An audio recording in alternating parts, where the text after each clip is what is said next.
Hola, gracias por estar aquí. No olvides dejar tu like y suscribirte, así me ayudas a seguir contando estas historias que pocos se atreven a contar.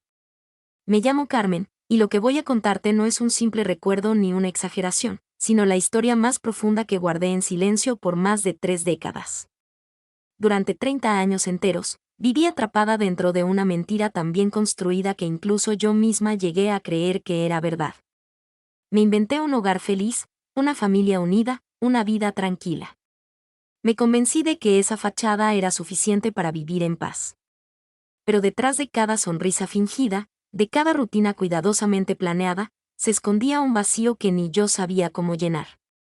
Me casé a los 24 con un hombre que, a ojos de todos, era el ideal, abogado exitoso, de buenos modales, con una familia influyente y respetada en la ciudad. Mis padres lo adoraban, mis amigas soñaban con tener a alguien como él, y yo simplemente acepté el destino que me ofrecieron sin hacer preguntas. En aquel entonces, ser mujer significaba muchas veces ceder, callar, ajustarse. Nadie me preguntó si lo amaba. Ni siquiera yo me lo pregunté. Me limité a caminar por el camino trazado para mí, convencida de que eso era lo correcto. Los primeros años de matrimonio pasaron sin sobresaltos evidentes. Teníamos estabilidad económica, viajábamos de vez en cuando, asistíamos a cenas formales, cumplíamos con todos los protocolos sociales esperados. Pero por dentro, algo en mí se sentía apagado. Era como si estuviera actuando en una obra de teatro de la cual no había leído el guión completo. Y luego, cuando nuestra hija Valeria nació, pensé que ese amor que no sentía por él, lo volcaría completamente hacia ella. Me dediqué a ser madre con todo el amor que tenía dentro. Pero incluso entonces, el silencio en casa se hacía cada vez más espeso. No había discusiones ni gritos, pero sí un frío constante. Una distancia que crecía día con día. Él se volvía cada vez más ausente, más hermético. Y yo intentaba tapar los huecos con palabras, con gestos, con paciencia. Pero era como hablarle a una pared. Como vivir con un desconocido que nunca me miraba de verdad a los ojos. Pasaron los años, y con ellos creció en mí una sospecha que no sabía cómo explicar. No era celos ni desconfianza, era una intuición silenciosa, una voz interna que me decía que había algo más detrás de todo. Intenté ignorarla muchas veces, justificando las ausencias de mi esposo, sus viajes repentinos, sus largas jornadas laborales, sus evasivas cuando yo buscaba una conversación sincera. Me decía que todo era por el bien de la familia, que el trabajo lo absorbía, que era un hombre reservado por naturaleza.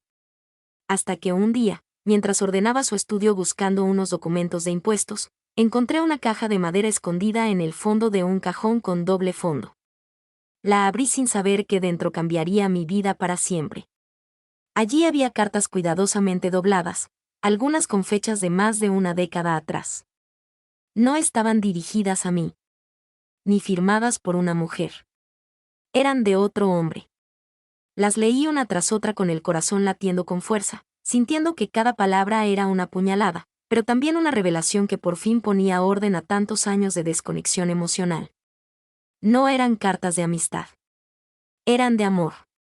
De un amor profundo, verdadero, secreto. Había frases que jamás imaginé leer sobre el hombre con quien compartía mi cama, mi mesa, mi vida. En esas líneas estaba el verdadero él, vulnerable, apasionado, sincero. Me temblaban las manos. Me costaba respirar. No lloré. No grité. Solo me senté en el suelo, rodeada de esas hojas, comprendiendo de golpe que había vivido 30 años junto a alguien que nunca se atrevió a mostrarse como era. Esa noche no dije nada. Guardé las cartas en su lugar, fingí normalidad, y me fui a dormir. Lo observé. Lo escuché respirar. Me pregunté quién era realmente ese hombre con el que había construido una vida. Durante semanas, repetí ese ejercicio de silencio. Lo miraba en la rutina diaria con otros ojos, buscando señales que siempre estuvieron allí y que por fin podía reconocer: su tristeza, su desconexión, sus escapadas. Todo encajaba. Todo tenía sentido. Un mes después, cuando dijo que tendría una reunión de trabajo en otra ciudad, tomé una decisión: lo seguiría. No para atraparlo ni vengarme. Solo necesitaba verlo con mis propios ojos. Confirmar lo que ya sabía.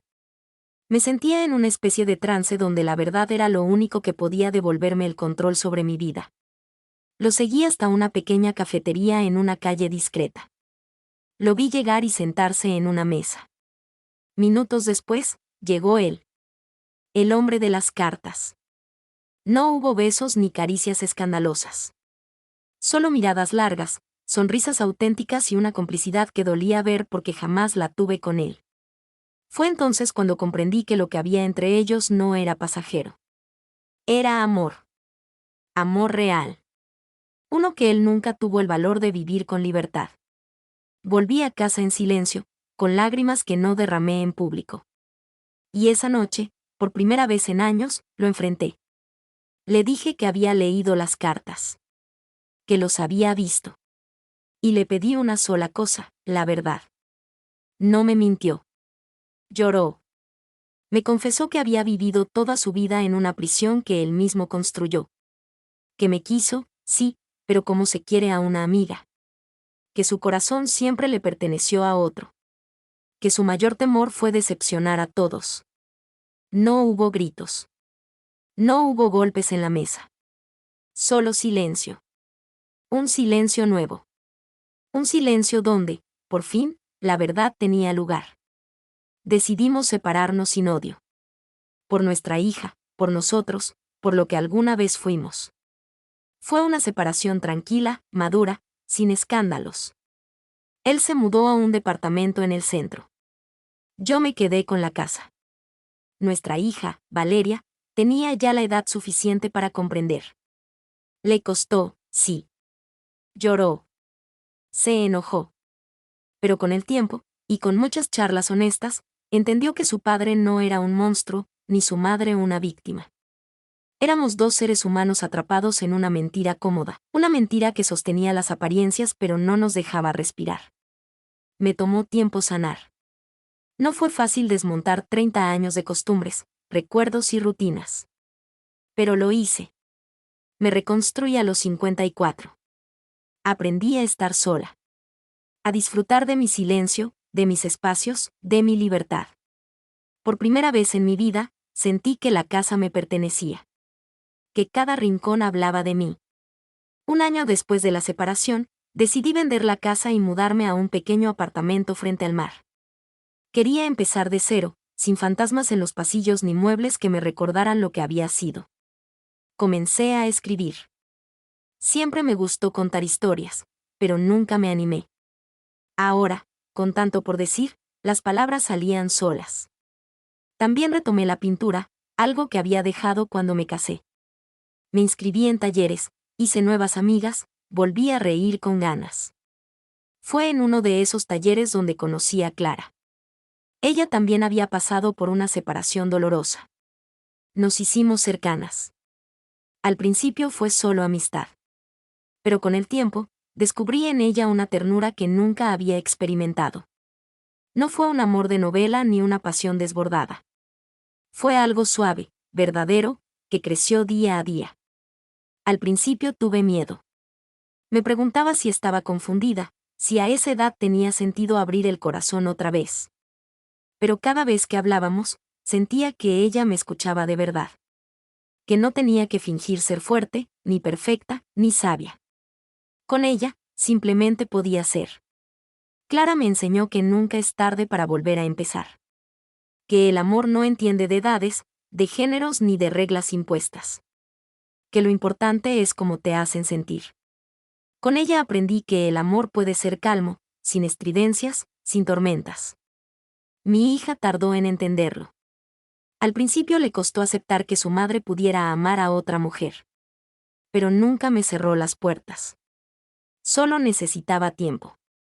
Le conté todo con calma, sin ocultarle nada.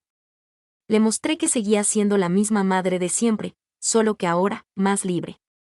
Con el paso de los meses, aceptó a Clara. Hoy, incluso la considera parte de nuestra familia. Mis días son distintos. Ya no vivo pendiente del reloj, ni de agendas sociales.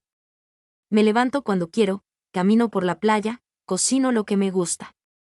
He aprendido a disfrutar los silencios que antes me asustaban. Y cada noche, cuando me siento a escribir frente al mar, doy gracias. Porque aún con todo el dolor vivido, tuve la suerte de encontrar mi verdad. Hoy tengo 64 años. Y no me siento vieja. Me siento plena. Completa. Verdadera. No tengo miedo de mirar atrás porque cada paso, incluso los más dolorosos, me trajeron hasta aquí. No reniego de los años vividos con mi ex esposo, porque también hubo momentos buenos, y porque gracias a esa historia, hoy valoro aún más la libertad de ser quien soy. Si hay algo que quiero dejarte con esta historia, es que nunca es tarde para despertar. Nunca es tarde para mirar de frente la vida y decir, esto ya no me sirve, esto ya no me representa. No importa si pasaste 10, 20 o 30 años en una rutina que no te hace feliz. Siempre se puede volver a empezar. Siempre. No necesitas tener todas las respuestas. Solo necesitas el valor de hacer la primera pregunta. ¿Esto es lo que quiero para el resto de mis días? Muchas personas me han preguntado si no me arrepiento. Si no hubiera preferido saber la verdad antes. Claro que sí. Hubiera sido más fácil. Pero también entiendo que todo llega cuando tiene que llegar.